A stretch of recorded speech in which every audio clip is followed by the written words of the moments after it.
Basi Isaka akamwita Yakobo, akambariki, akamwagiza akamwambia, usitwae mke wa binti za Kanaani. Ondoka, wende Padan-Aramu, mpaka nyumba ya Bethueli baba ya mama yako, ukajitwalie huko mke katika binti za Labani, ndugu wa mama yako. Na Mungu Mwenyezi akubariki, akuzidishe, na kukuongeza, ili uwe mkutano wa makabila. Akupe mbaraka wa Ibrahimu, wewe na uzao wako pamoja nawe, upate kuirithi nchi ya kusafiri kwako, Mungu aliyompa Ibrahimu. Basi Isaka akampeleka Yakobo, naye akaenda Padan-Aramu kwa Labani, mwana wa Bethueli, Mshami, ndugu wa Rebeka, mama yao Yakobo na Esau. Esau amoa binti wa Ishmaeli. Esau akaona ya kwamba Isaka amembariki Yakobo na kumpeleka Padan-Aramu, ili ajitwalie mke huko, na katika kumbariki akamwagiza, akasema, usitwae mke wa binti za Kanaani. Na ya kuwa Yakobo amewatii babaye na mamaye, akaenda Padan-Aramu. Esau akaona ya kuwa binti za Kanaani hawakumpendeza Isaka, baba yake.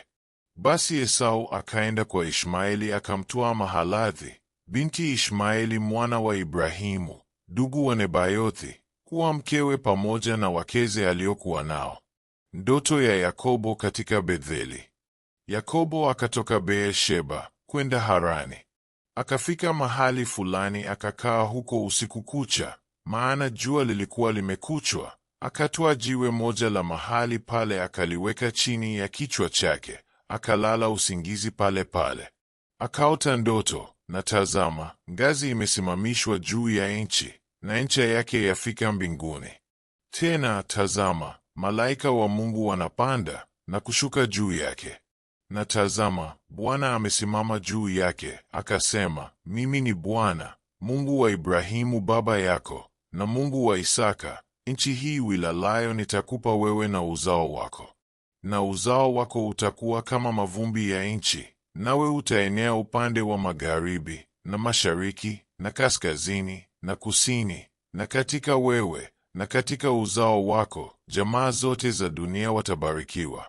Na tazama, mimi nipo pamoja nawe, nitakulinda kila uendako, nami nitakuleta tena mpaka nchi hii, kwa maana sitakuacha hata nitakapokufanyia hayo niliyokuambia.